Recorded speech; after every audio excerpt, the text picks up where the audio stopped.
දයාබර හිතවතුනි 14 වැනි ලියෝ පාපවහන්සේ සිය දහම් සේවාවේ වැඩ කටයුතු නිල කටයුතු නිල වශයෙන් ආරම්භ කළා කිය ඉරිදා.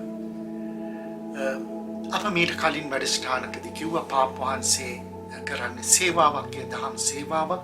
මෙසේ දූරයක් නොවේ පදවියක් නොවේ. එය හැඳින්වෙන්නේ පීටරයින් මිනිස්ට්‍රි පේදුරුතුමාගේ දහම් සේවාව. ඉතින් එතුමායිම දහම් සේවාව නිල වශයෙන් ආරම්භ කළා. ඉකුත් ඉරිදා 18 වෙනිදා වතිකානයේ සාන්ත පීතර බැසිලිකාව ඉදිරිපිට තිබෙන සාන්ත පීතර චතුරාශ්‍රයේදී මේ අවස්ථාවට සහභාගී වීම සඳහා ලොව පුරා සෑම ප්‍රදේශයකින්ම දස දහස් සංඛ්‍යාත ජනතාවක් පැමිණ සිටියා. ඒ අතර වන්දනාකරුවන්, කතෝලිකයන් වන අය, කතෝලිකයන් නොවන අය, ඒ වගේම සංචාරකයන්, මේ වාගේ විශාල පිරිසක් එහි පැමිණ හිටියා. ඒ වගේම මේ අතර සිටියා කාදිනල් හිමිවරුන්, රාජගුරු හිමිවරුන්, ඒ වගේම පූජා ප්‍රසාදිවරුන්, විශාල පිරිසක් සියක් සංඛ්‍යාත පූජා ප්‍රසාදිවරුන් සුදු වතින් ඒ ප්‍රදේශය වැහිලා තිබුණා. ඒ වගේම අතුරු සිදුරු නැතුව එම චතුරාශ්‍රය පිරීලා තිබුණා ජනතාවගෙන්. මේ උත්සවය හැඳින්වෙන්නේ පාපවහන්සේගේ පදප්‍රාප්තිය කියලා. එම උත්සවයට තමයි මේ සියලු දෙනා සහභාගී වුණේ. ඒ වගේම ඊට අමතරව මේ පදප්‍රාප්ති උත්සවයට එකතු වෙලා හිටියා තවත් විශේෂ කණ්ඩායමක්. ඒ තමයි ලොව පුරා විවිධ රටවලින් පැමිණි රාජ්‍ය නායකයන්, ආණ්ඩු නායකයන්, ඒ වගේම ඒ ආණ්ඩුවලින් එවා තිබුණු ආණ්ඩුවල සහ රාජ්‍යවල නියෝජිතයන්. ඇතැම් කණ්ඩායම් පැමිණ සිටියේ රාජ්‍ය නායකයා පමණක් නොවේ, දූත කණ්ඩායම්ද සමගයි. ඒ අතර කැපී පෙනෙන අය ඉන්නවා. ඒ අයව මතක් කළොත් හොඳයි. මොකද එතනදී පාපවහන්සේ කියපු දේවල් මතක් කරන්නට නිසා. විශේෂයෙන්ම ඇමරිකාවේ උපජනාධිපති J.D. Vance, ඔහු කතෝලිකෙක්. යුක්‍රේනයේ ජනාධිපති සෙලෙන්ස්කී කතෝලිකෙක්. ජර්මන් චාන්සලර් ෆ්‍රීඩ්රික් මර්ස්, යුරෝපීය කොමිෂන් සභාවේ සභාපති උර්සුලා වෙන් ඩර් ලියොන්, කැනඩාවේ අගමැති මාක් කානි, ඔහු කතෝලිකෙක්. ඒ වගේම ඉතාලියේ අගමැති ජෝර්ජියා මෙලෝනි. මේ ඇතුළු විශාල පිරිසක් එහි සහභාගී වෙමින් සිටියා. අද අපි විශේෂයෙන්ම කතා කරන්න යන්නේ මේ අවස්ථාවේදී ෆ්‍රැන්සිස් පාපවහන්සේ අභියෝග කීපයක් එල්ල කළා. පළමුවෙනි අභියෝගය මේ අවස්ථාවේදී ලියෝ පාපවහන්සේ අභියෝග කීපයක් ඉදිරිපත් කළා. දැන් මේ අපි තාමත් මේ යුගයට ආවට අපි අවුරුදු 15ක් ගත කළේ ෆ්‍රැන්සිස් පාපවහන්සේත් එක්ක. ඒ නිසා ෆ්‍රැන්සිස් පාපවහන්සේගේ නම නිතරම කියවේවි. ඉතින් ලියෝ පාපවහන්සේ මෙතනදී අභියෝග කීපයක් දුන්නා. පළමුවෙනි අභියෝගයේ සහ ආරාධනය එතුමා එල්ල කෙරුවේ කතෝලික ජනතාවට, සමස්ත කතෝලික ජනතාවට. කතෝලික ජනතාව කියලා කියන්නේ මේ පාපවහන්සේ රදගුරුතුමන්ලා, පූජකතුමන්ලා නෙමෙයි, සමස්ත ගිහියන්ද සමග සියල්ලන්ට කියන්නේ චර්ච් සභාව. මේ සියල්ලන්ට එතුමා අභියෝගයක් දුන්නා. ඒත් එක්කම අර මම කියපු කට්ටිය හිටියන රාජ්‍ය නායකයෝ බොහොම බලවත් අය, බොහොම මතභේද තියෙන අය. ඒ අයටත් එතුමා එක්තරා විදියක අවවාදයක් කළා, අභියෝගයක් එල්ල කළා, ඒ වගේම ආරාධනාවක් කළා. අපි අද ඒ ගැන කතා කරන්න යනවා. නමුත් ඊට කලින් මම කැමති මේක පසුබිම ටිකක් විග්‍රහ කරන්න. මෙවර මේ ලියෝ පාපවහන්සේ, ඒ වගේම ඊට කලින් ෆ්‍රැන්සිස් පාපවහන්සේ එම දහම් සේවාව ආරම්භ කිරීමේ අවස්ථාව, ඒ උත්සවය හැඳින්වුණේ පදවි ප්‍රාප්තිය, එහෙම නැත්නම් ඉනෝගරේෂන් කියලා. නමුත් 1960ට කලින් එම උත්සවය හැඳින්වුණේ කොරොනේෂන්, එහෙම නැතිනම් ඔටුනු පැළඳවීම, කිරුළු පැළඳවීම කියලා. 8 වෙනි සියවසේ සිට මේ 1960 ගණන් දක්වා සිටපු සියලුම පාපවහන්සේලාට ඔටුනු පැළඳවීමක් සිද්ධ වුණා. ඔවුන් පළඳවපු ඔටුන් හැඳින්වුණේ ටියාරායව කියලා. ඔටුනු 3කින් සමන්විත ඔටුන්නක්, සමහර විට රනින් සෑදුණු ඒ ඔටුන්නට මැණික්, මුතු, මේ වගේ දේවල් ඔබලත් තිබුණා. ඉතින් ඉතාම වටිනා ඔටුන්නක්, බර ඔටුන්නක් පැළඳවීමෙන් තමයි ඒ ආරම්භ කළේ. ඔවුන් තමන්ගේ දහම් සේවාව ආරම්භ කළේ.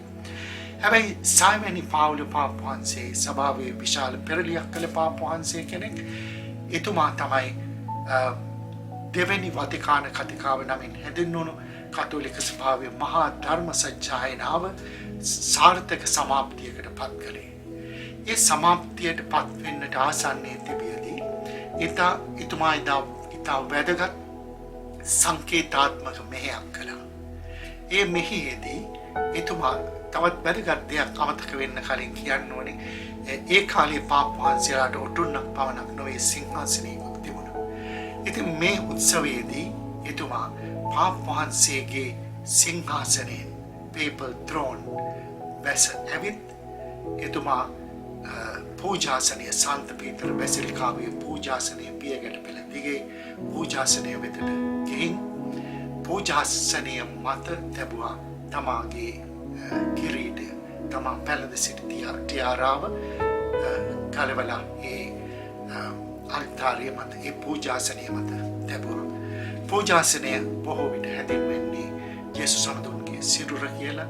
ඒ දිව්‍ය පූජාව පවත්වන අවස්ථාවේදී ඒ පූජාසනය මත තැබුවා. එතුමා එයින් අදහස් කළේ ලෞකිකත්වයෙන් ඉවත්වීම, ලෞකික බලයෙන් සහ ලෞකික මහිමයෙන් කතෝලික සභාවත් කතෝලික නායකයන් ඉවත්වීම. එය ඉතා විශාල පරිත්‍යාගයක්. එතුමා එය කළේ මේ දෙවන වතිකාන කතිකාවෙන් ලැබුණු ස්ප්‍රීතුව තුළ එයින් බැසගත් නිගමනානුව තමයි එතුමා එසේ කළේ. ඉතින් එතුමාගෙන් පසුව පාප් වහන්සේලා ලෙස පැමිණි පළමුවැනි ජුවන් පවුලු, දෙවැනි ජුවන් පවුලු, 16 වන බෙනඩික් පාප් වහන්සේ සහ ෆ්‍රැන්සිස් පාප් වහන්සේ, දැන් ලියෝ පාප් වහන්සේ එම අනුගමනය කළා. තවත් වැදගත් දෙයක් කියන්නට ඕනේ, ඒ ඉනෝගරේෂන් කියන උත්සවය එක්තරාතකින් නීතිගත කළේ මෝටු ප්‍රයෝ කියන අදහසින් හැඳින්වෙන්නේ පාප් වහන්සේගේ ව්‍යවස්ථාවක්. ඒ මගින් එය නීතිගත කෙරුවේ 16 වන බෙනඩික් පාප් වහන්සේ. ඉදිරියට අපට පැවැත්වෙනු ඇත්තේ මේ ඉනෝගරේෂන්ස්, ඒ කිව්වේ පදවි ප්‍රාප්ති උත්සව. හැබැයි දැන් අර ටියාරාව නැති වුණාට පාප් වහන්සේ එම පදවියට පත් කිරීම පිළිබඳ සංකේතාත්මක සිද්ධ කීපයක් මෙතනදී සිද්ධ වුණා. ඔබ දකින්නට ඇති. සංකේතාත්මක පළදනා කීපයක් එතුමාට පළඳනු ලැබුවා. පළමුවන සංකේතය තමයි පැල්ලියම. පැල්ලියම කියලා කියන්නේ පැටලු ලොම් වලින් සාදන ලද කර පළදනාවක්. එය ඉදිරියෙනුත් පසුපසිනුත් පේන්නේ Y අකුරක හැඩයට දෙපැත්තෙන් ඇවිල්ලා ඉදිරියට වැටෙන සඩුවක් තිබෙනවා. එවැනි කර පළදනාවක් ඒ කුරුස ඇද තිබෙනවා. ඒ අතරම එය සවි කරනවා එතුමාගේ ඇද සිටින ඇඳුමට ඇන 3ක් මගින්. මේ වැදගත් සංකේතයක් තිබෙනවා. මේ කර පළදනාවේ සංකේතය මෙන්න මේකයි. නායක සහ ඉන්දේරික සංකේතය. පාප් වහන්සේ කියන්නේ කතෝලික සභාවේ නායකයා, ඒ වගේම ඉන්දේරා. ඒ ඉන්දේරිකත්වය පාප් වහන්සේට ලැබෙන්නේ පළමුවෙනි පාප් වහන්සේ වන පේදුරුතුමන්ගෙන්. පේදුරුතුමා තමයි ජේසුස් සමඳුන්ගේ අග්‍ර ශ්‍රාවකයා. එතුමාට මේ සභාව බාර දෙන්න කලින් ජේසු එතුමාගේ උන්වහන්සේගේ උත්ථානයෙන් පස්සේ දවසක් පේදුරුතුමාගෙන් එකම ප්‍රශ්නය 3 වතාවක් අහනවා. සීමොන්ගේ පුත්‍ර පේදුරු, ඔබ මට ප්‍රේම කරනවාද? 3 වරක් ඒ ප්‍රශ්නය අහනවා. ඒ 3 වතාවම පේදුරු ඊට උත්තර දෙනවා. ස්වාමිනී, ඔබ සියල්ලක්ම දන්නවා, මම ඔබට ආදරය කරන බව ඔබ දන්නවා කියලා. ඒ 3 වතාවෙම ජේසු ඔහුට දෙන පිළිතුර, පේදුරු, මගේ පැටලුවන් ආරක්ෂා කරන්න, මගේ පැටලුවන් පෝෂණය කරන්න. ඉතින් ඒ පැටලු ඉන්දිරාගේ සංකේතය පාප් වහන්සේට ලැබෙනවා. දෙවැනි එහි තවත් අදහසක් තියෙනවා. ඒ තමයි ජේසු කිව්වා තුවාල වුණු පැටලුවන් මේ ඉන්දිරා කරන්නේ කරේ තියාගෙන එනවා. ඉතින් මේ කරේ පළදනාවෙන් තවත් තියෙන සංකේතයක් තමයි මේ ඉන්දිරා තමාගේ කර මත ගෙනියන පැටලුවන්. එතනදී අපි කිව්වා ඇන 3ක් තියෙනවා කියලා. ඒ ඇන 3ෙන් තමයි ඒ කරපලදනාව සවි කරන්නේ.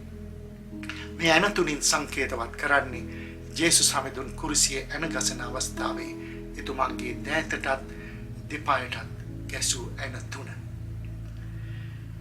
ඒත් සමගම තවත් වැදගත් සංකේතයක් තියෙනවා. ඒ තමයි මේ ධීවරයාගේ මුද්ද. Fisherman's ring. එයත් කාදිනල් හිමි නමක් විසින් එතුමාට පළදෙනු ලැබුවා. මේ ධීවරයාගේ මුද්දෙත් වැදගත් කාරණාවක් තියෙනවා. පළමුවෙනි පාප් වහන්සේ පේදුරුතුමා ධීවරයෙක්. ඒ නිසා තමයි මේක පවත්ගෙන එන්නේ. එහි තියෙන සංකේතය තමයි නායකත්වය. ඒ වගේම නායකත්ව බලය. පේදුරුතුමාගේ සිට අඛණ්ඩව පැවතෙන බලය. පේදුරුතුමාගේ සිට මේ නායකත්වය කතෝලික සභාවේ පමණයි මේ විදියට කලාගෙන එන්නේ. එය මේ අඛණ්ඩ පැවැත්ම මේ මුද්දෙන් සංකේතවත් කරනවා. එතකොට ඒ සංකේත මතින් තමයි එතුමාට මේ පාප වරය මේ පහ නැත්නම් ශුද්ධෝත්තම පිය දහම් සේවාව ආරම්භ කිරීම සනිටුවන් වන්නේ. නමුත් අපි මෙතනදී අපේ විශේෂ අවධානය යොමු කරන්නේ ඒ අවස්ථාවෙන් පස්සේ උදා වුණේ ලියෝ පාප් වහන්සේ නිල වශයෙන් පවත්වන ලද පළමුවන ධර්මදේශනය. ඒ ධර්මදේශනය ධර්මික වශයෙන් ගාක් දේවල් තියෙනවා කතා කරනවා නම් නමුත් අප ඊට වඩා ඉතා කෙටි අදහස් තුනක් ගන්නවා. ඒ අදහස් තුන තමයි එතුමා කතෝලික සභාවටත් ඒ වගේම ලෝකයටත් දුන්නු අභියෝග. කතෝලික සභාවට එතුමා කරපු අභියෝගය මොකක්ද? ඒ අභියෝගයට කලින් ඒ අභියෝගය තමයි පළමුවෙනි කාරණාව. එතුමා කියනවා මම මේ කාර්ය භාරගන්නේ තැතිගැන්මෙන් සහ වෙවුලමෙන්. එතුමා තමාගේ පැහැපත්කම තමාගේ දුර්වලකම නමුත් දෙවියන් වහන්සේගේ ශක්තිය කෙරෙහි තමන් විශ්වාසය තබන බව ඒ වචනවලින් ප්‍රකාශ කරා. I accept this shivering. මම වෙවුලමෙන් මේ තනතුර භාරගන්නේ. අර හුඟ දෙනෙක් පහුගිය දවස්වල කතා කරා හුඟක් කාදිනල්වරුන් අතර තරගයක් තියෙනවා. අහවලා කාදිනම් පාප් වහන්සේ මෙයා පාප් වහන්සේ කිසි කෙනෙක් අතර ඒ තරගේ නැහැ. මොකද හැම කාදිනල්තුමක්ම දන්නවා මේක ඉතා බරපතල වගකීමක්. තමන් මෙතැනදී වගකිව යුත්තේ හුදෙක් කතෝලික ජනතාවට පමණක් නොවේ. ඔව් කතෝලික ජනතාවට වගකිව යුතුයි. ඔව් ලෝක ජනතාවට වගකිව යුතුයි. නමුත් පාප් වහන්සේගේ ස්වාමියා පාප් වහන්සේ වගකිව යුතු වන්නේ වග විය යුතු වන්නේ මේ තනතුර තමන්ට දෙන තමන්ගේ ස්වාමියාට. ඒ තමයි දෙවියන් වහන්සේ සහ දේව පුත්‍රයා යේසුස් ස්වාමීන් වහන්සේ. ඒක බරපතල කාරණාවක්. තමුන් අතින් වැරද්දක් සිදුවෙන්න බෑ විශාල ආදීනව සහිත. ඉතින් එතුමා තමාගේ දුර්වලකම ඒ වගේම දෙවියන් වහන්සේගේ ශක්තිය එතනින් ප්‍රකාශ කළා. ඒක එකාතකින් එතුමා සභාවට දෙන අභියෝගයක්. අපිට අහංකාර වෙන්න බෑ. අපේ ශක්තිය මත නෙවෙයි සභාව දුවන්නේ දෙවියන් වහන්සේගේ ශක්තිය මත. දෙවෙනි අභියෝගය එතුමා කතෝලික සභාව තුළ සමගිය සහ එක්සත්කම සඳහා ආරාධනයක් කරනවා අභියෝගයක් කරනවා කතෝලික ජනතාවට. ඒ සඳහා එතුමා භාවිත කරනවා පදනම් කරගන්නවා එතුමා අගෝස්තියනු නිකායේ පියතුමෙක් සුදු අගෝස්තියනුතුමා කියන්නේ කතෝලික සභාවේ පඬිවරයෙක්. තවමත් එතුමාගේ ඉගැන්වීම් කතෝලික සභාවේ භාවිත කරනවා. දිගටම ඒවා ඉතා වැදගත් බරපතල ඉගැන්වීම්. එතුමාගේ උපුටනයක් ලියෝ පාප් වහන්සේ උපුටා දක්වනවා. සභාව සමන්විත වන්නේ සිය සොහොයුරන් හා සොහොයුරියන් සමග සුසංවාදයෙන් සහ තම අසල්වැසියාට ප්‍රේම කරන ජනතාව ගැනුයි. සභාව සමන්විත වන්නේ සිය සොහොයුරන්ට සහ සොහොයුරියන්ට ප්‍රේම කරන. ඒ කියන්නේ සභාව තුළ එකිනෙකා අතර ප්‍රේමයේ සුසංගත භාවයක් සුසංවාදයක් තිබිය යුතුය කියලා කියනවා. ඒකට ඉංග්‍රීසි වචනේ එතුමා පාවිච්චි කරන්නේ හාමනි. හාමනි කියලා කියන එක තමයි අපි සංගීත සංධ්වනියකදී දකින්නේ. එතන තිබෙන්නේ සංධ්වනියක්. එක ස්වරයක් හෝ එහා මෙහා වුණොත්, එක සංගීත භාණ්ඩයක් හෝ එහා මෙහා වුණොත්, එතන ඒ සංධ්වනිය මිහිර මාධුර්යය, ස්වර මාධුර්යය පවතින්නේ නැහැ. ඉතින් එතුමා කියනවා ඒ තරම්ම සමගියක් එකමුතුකමක් අප තුළ තිබිය යුතුයි.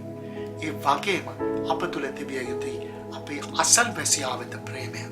කතෝලික වන, කතෝලික නොවන, කිතුණු නොවන සෑම කෙනෙක් වෙතම ප්‍රේමයක්. ඒ ප්‍රේමයෙන් බැඳී අප සමගියෙන් සිටිනවා නම් එතුමාගේ අභියෝගය අපට ලෝකයේ සාමය උදා කරන මොහොන් පොදක් විය හැකියි. ඒක තමයි එතුමා කතෝලික සභාවට දෙන අභියෝගය. ඒ වගේම එතුමා අර එතනට ඇවිල්ලා එතුමාට සුබ පතන්න දේශපාලන නායකයන්ට, රාජ්‍ය නායකයන්ට, විසංවාදයෙන් පිරුණු සියලුම රටවල රාජ්‍ය නායකයන්ට එතුමා අභියෝගයක් දෙනවා. ඒ අභියෝගය මම මුලින්ම ඉංග්‍රීසි භාෂාවෙන් කියන්නම්. In this our time, we still see too much discord, too many wounds caused by hatred, violence, prejudice, the fear of difference, and an economic paradigm that exploits the earth's resources and marginalizes the poorest.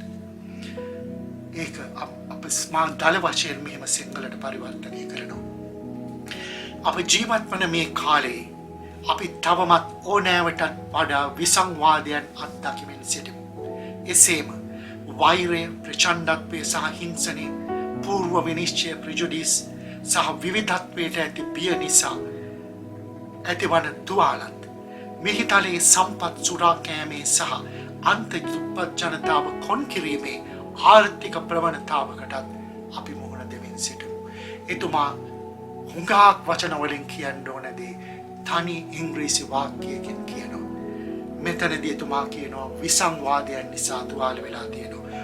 ඕනෑවටත් වඩා කොච්චර විසංවාදයක් තියෙනවද අපිට බොහෝ දේවල් පිළිබඳව එකගත්වයකට එන්න බෑ. ඒ නිසා අපේ ආර්ථිකයන් කඩා වැටෙලා අප අතර යුද්ධ ඇවිල්ලා බදු බරින් ලෝකයේ මිරිකිලා සමහර රටවල් ණය ගෙවන්නට තියෙනවා. තමන්ගේ පරම්පරා ගණනාවක් පුරා විසංවාදයන් මානව සමාජීය දේහය තුවාල වී ඇති තවත් කාරණා වෛරය, හිංසනය සහ ප්‍රචණ්ඩත්වය, పూర్ව විනිශ්චය.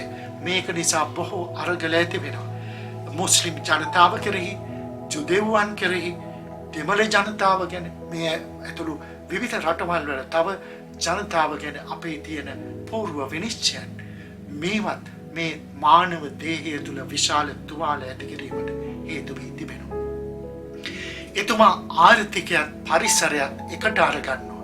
මේ තිබෙන එක්තරා විදියක ආත්මාර්ථකාමී ආර්ථික රටාව නිසා මිහිතලයේ සූරාකෑමක් සිද්ධ වෙනවා. ඒ නිසා අපේ පරිසරය විනාශ වෙමින් තිබෙනවා. ඒ ස්වාර්ථකාමී ආර්ථික රටාව නිසාම අති විශාල ජනතාවක් අන්ත දුප්පතුන් බවට පත් වෙලා සමාජයෙන් කොන් කරනු ලබමින් තිබෙනවා. මේක කියනකොට ඔබට කාව හරි මතක් වෙනවද? ඔව්, ෆ්‍රැන්සිස් පාපා වහන්සේ. මේකම නේද එතුමා තුළ තිබිච්ච න්‍යාය පත්‍රය. බොහෝ දුරට එතුමාට සමානයි. අපි දකිනවා මේ පාපා වහන්සේ එතුමාගෙන් වෙනස් වන ආකාරයෙන්. අපි ඒව ගැන බලායි පසුව කතා කරමු. නමුත් වඩා වැදගත් වන්නේ ධාර්මික වශයෙන්, ඒ වගේම ප්‍රතිපත්තිමය වශයෙන් එතුමා සහ ෆ්‍රැන්සිස් පාප්මේ 14 වෙනි ලියෝ පාපා වහන්සේ සහ ෆ්‍රැන්සිස් පාපා වහන්සේ අතර තියෙන සම්බන්ධතාව. ඉතින් එතුමා මේ අභියෝගය ඉතා දැඩිව දෙනවා මෙහි සිටින නායකයන්ට. මේවා කර කර අපට ඉන්න බෑ. මේ මානව දේහයේ පවතින තුවාලය සුවපත් කරන්න ඕනේ. අන්ත දුප්පත්කමින්, ඒ වගේම පරිසරය විනාශ වීමෙන් ගලව ගන්න ඕනේ. දිව්‍ය පූජාව අවසානයේ එතුමා මේ කතාව තවදුරටත් කරගෙන යනවා. එතුමා එතනදී පවත්වපු කෙටි දේශනාවේදී මෙන්න මෙහෙම කියනවා. යුද්ධය නිසා මේ මොහොතේ වේදනාවෙන් සිටින ප්‍රදේශ සමග සහ සියලු ජනතාව සමග මම සිතින් එකමුතු වෙමු. අර මම කිව්වා එතුමා බරපතල වගකීමක් බාරගන්නේ. වගකීමට මේ ලෝකයේ සිටින දුක් විඳින සෑම ජනතාවම එකතු වෙනවා. එතුමා කියනවා යුද්ධයෙන් වේදනාවට පත් වෙන හැම පුද්ගලයෙක් එක්කම මම හිතින් එකඟ වෙනවා. හැබැයි ඉතා ප්‍රධාන ප්‍රදේශ තුනක් නමින් හඳුන්වනවා. ගාසාව, මියන්මා සහ යුක්රේනය. ගාසාව ගැන එතුමා මෙහෙම කියනවා. බලන්න, ඒක හරි සුන්දරයි. ගැටුම් වලින් තවමත් නොමැරී ජීවත් වන ළමයින්, පවුල් සහ වියපත් වූවන් කුසගින්නෙන් හාමත් වී සිටිනවා ගාසා තීරයේ. මෙච්චර කල් ඇතුණු යුද්ධය නිසා මේ ගාසා තීරයට එල්ල වුණු මේක ත්‍රස්තවාදී කණ්ඩායමක් විනාශ කිරීමේ මුවාවෙන් මේ කරන විනාශය නිසා ළමයින් කී දහසක් මැරිලාද? නමුත් තවත් කී ලක්ෂ සංඛ්‍යාත පිරිසක් ජීවත් වෙනවද? හැමදාම ජීවත් වෙන්නේ මැරි හාමතේ. ඔවුන්ට ආහාර යැවීම පවා නවත්වලා තියෙනවා. ඔවුන්ගේ හාමත මට දැනෙනවා. මේ පාපවහන්සේ කියනවා. මියන්මාරේ ඉදිරිවාදිකම් යළිත් වටයකින් ඇරඹී ඇති අතර එයින් මිය යන්නන්ගේ සංඛ්‍යාව වැඩි වී තිබේ. ඔබට මතකයි මියන්මාරය කියන්නේ ෆ්‍රැන්සිස් පාපවහන්සේගේ හද විශාල වශයෙන් බැඳුණු රටක්. විශේෂයෙන්ම මියන්මාරයේ සිටි රෝහිංග්‍යාවන්ට එල්ල වූ දැඩි ප්‍රහාර නිසා එතුමා ඒ රටට විශාල වශයෙන් ආදරය කළා. ඒ රෝහිංග්‍යා ජනතාවට ආදරය කළා. ඉතින් මියන්මාරය මතක් කරනවා. තුන්වැනුව යුක්‍රේනය. යුද්ධයෙන් දැඩි පීඩාවට පත් කරන ලද යුක්‍රේනය යුක්ති සහගත කල්පවත්නා සාමයක් මත ප්‍රවේශ වෙන සාකච්ඡා සඳහා උනන්දුවෙන් පසු වෙනවා.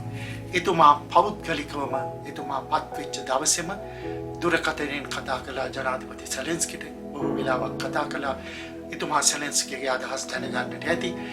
අපිටත් පේනවා සෙලෙන්ස්කිට අවශ්‍ය වෙලා තියෙනවා සාමය. නමුත් එක පිරිසකට සාමය අවශ්‍ය වෙන්නේ නැහැ. මැද පෙරදිග පවත්වන්නට ඇමරිකානු ජනාධිපතිවරයා පටන්ගත්තු සාකච්ඡාවට පවා සෙලෙන්ස්කි ජනාධිපති හැටියට සහභාගී වුණත් රුසියාවෙන් පුටින් එවා තිබුණේ දෙවෙනි පන්තියේ සාකච්ඡා කණ්ඩායමක් තීරණ ගන්නට බැරි. ඉතින් ලියෝ පාපවහන්සේ කියනවා කල්පවත්නා යුක්ති සහගත සාමයක්. ඒ කියන්නේ නිකන් යුක්‍රේනය දෙකේ පන්තියට වටන යුක්‍රේනයට අයුක්තියක් සිදුවන සාමයක් නොවේ. යුක්ති සහගත සාමයක් වෙනුවෙන් උනන්දුවෙන් පසු වෙනවා යුක්‍රේනය. එතකොට මේ දෙකෙන් එතුමා අදහස් කළාද මට ඊට සහභාගී වෙන්නට පුළුවන්. අපට වතිකානය සූදානමින් සිටිනවා. මීට කලින් දේශනයකදී එතුමා කිව්වා වතිකානයට පුළුවන් ඒ සාමය සඳහා මොහොන් පොදක් වෙන්න. ඉතින් එතුමාගේ පරමාර්ථය මේකද. ඉතින් මේ පළමුවෙනි දේශනයේදීම මම හිතන්නේ එතුමාගේ න්‍යාය පත්‍රය ඉතා කෙටියෙන් නමුත් සුන්දරව ඉදිරිපත් කරලා තියෙනවා. එතුමා කොතැනටද යන්නේ. එතුමා පෙන්වනවා තමා දුර්වලයන් සමග ඉන්නවා. දුර්වලයන් සමග එකට සිටගෙන දුර්වලයන් ශක්තිමත් කරන්නට යනවා කියලා. ඒ අනුව එතුමා මේ යන ගමන අපිට ඉතා උනන්දුවෙන් බලා ඉන්න පුළුවන්. Viva il Papa. Studio.